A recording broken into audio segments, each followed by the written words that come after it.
Assalamualaikum warahmatullahi wabarakatuh. Di sini kelompok kami akan mempresentasikan praktikum farmakognosi mikroskopi batang mangga dengan nama latin Mangifera indica dengan dosen pengampu Bapak Prof. APT Resmi PhD dan Ibu Nurul Ambardani MSI. Dengan anggota kelompok, yaitu ada Nurlaili Salimah, Raihan Langlang Anugrah, Salviana Sasti Anastasia Taufik, Silvi Astuti, Sukmana Laksana Saputra, Tiara Rahmadesti, dan Yesa Yunita Syahra. Selanjutnya ada teori dasar. Mangga merupakan tanaman buah tahunan atau perennial plants berupa pohon berbatang keras yang tergolong ke dalam famili Anarsadiaceae. Mangga diperkirakan berasal dari negara India. Tanaman ini kemudian menyebar ke wilayah Asia Tenggara, termasuk Malaysia dan Indonesia. Kata mangga sendiri berasal dari bahasa Tamil, yaitu manggas atau mankai. Dalam bahasa botani, mangga disebut Mangifera indica L, yang berarti tanaman mangga berasal dari India.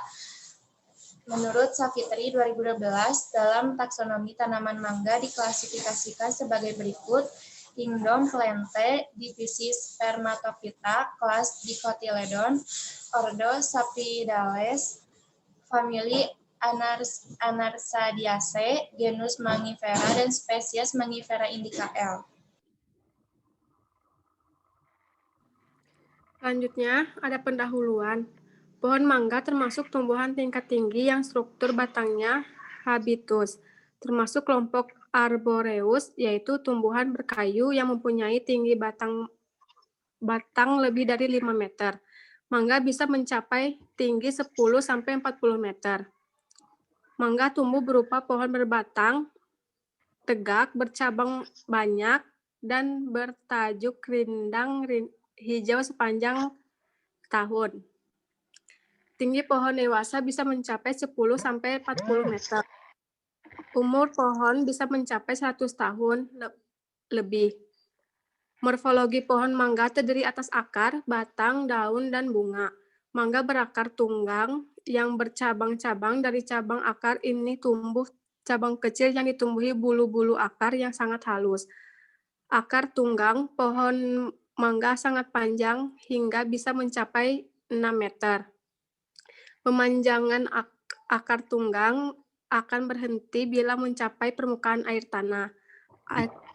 Akar cabang makin ke bawah makin sedikit. Paling banyak akar cabang pada kedalaman lebih kurang 30-60 cm.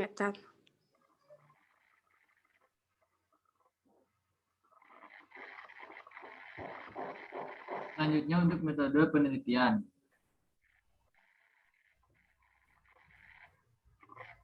Untuk alat yang digunakan ada mikroskop, cawan Petri, silet, objek gelas, dan cover glass. Untuk bahan yang digunakan, yaitu ada batang dari pohon mangganya. Selanjutnya pengamatan anatominya. Pertama-tama diiris setipis mungkin batang secara melintang dan membujur dengan menggunakan silet.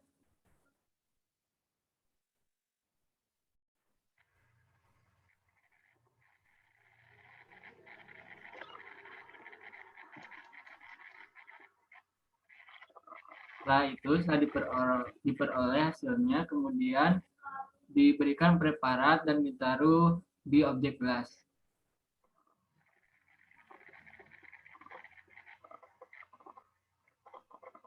Nah, untuk meletakkan preparat, pastikan meja preparat berada di bawah. Di sini diatur mejanya, kemudian diatur kefokusan, kemudian diamati. Didapatkan irisan melintang dari batang mangga, adapun irisan membujur dari batang mangganya.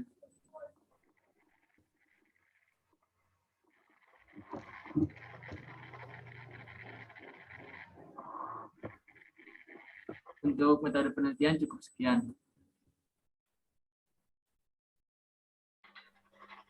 Selanjutnya itu ada hasil dari penelitian. Di sini ada struktur dari gambar batang mangga secara melintang, yang bagian atas, dan itu bagian bawahnya ada struktur batang mangga dengan membujur.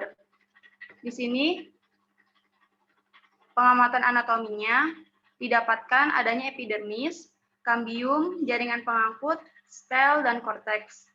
Untuk hasilnya, di sini menggunakan mikroskop dengan perbesaran 10 kali 0,25 dan terdapat adanya epidermis, kambium, jaringan pengangkut, stel, dan korteks.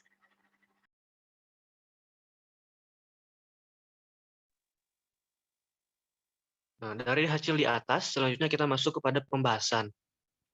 Batang merupakan bagian tengah dari suatu tumbuh-tumbuhan yang tumbuh lurus ke atas.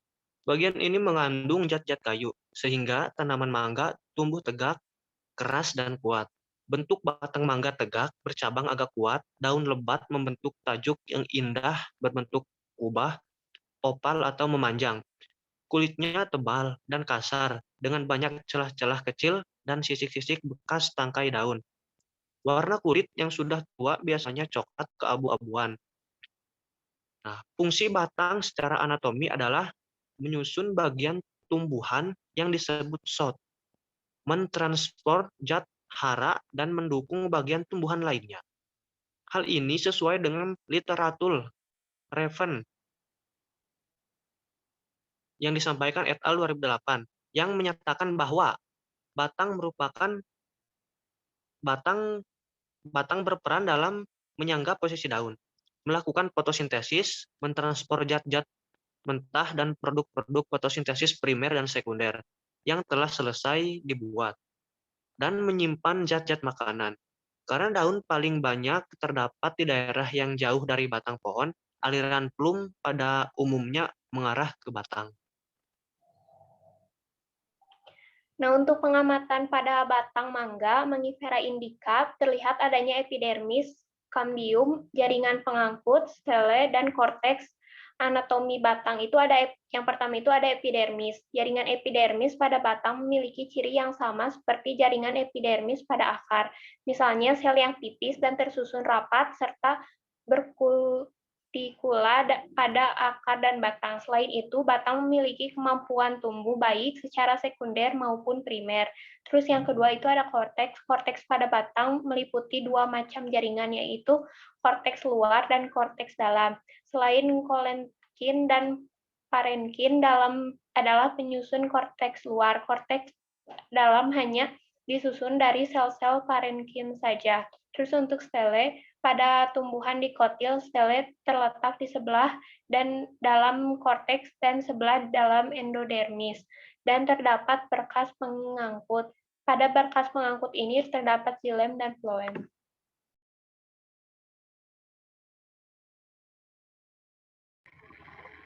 Yang selanjutnya, jaringan pengangkut.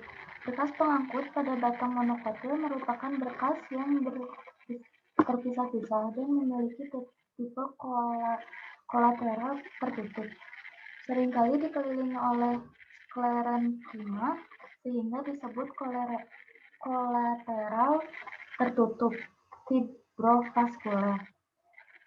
Berkas pengangkut tersebut tersebar, tidak teratur.